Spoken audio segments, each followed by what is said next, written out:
ใจอายรู้สึกดีบ่ทันเศร้าหาอายขอโทรหาได้บ่ตอนนี้เราสายอายได้บ่คนดีผู้อยู่ว่าตอนนี้สิชัดบ่คือเก่าแล้วผู้อยู่ว่าตอนนี้สิชัดบ่คือเก่าแล้ว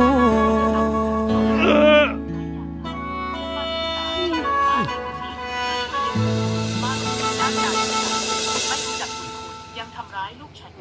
มีวุฒิแบบนี้จะสอบอีกได้ยังไงฉันจะโทรแจ้งกรมสอบทันทีถ้ายกเลิกผลสอบคุณได้ครับรีบโอ้เชิญโชฟูผมขอโทษแทนลูกคุณลบคะแนน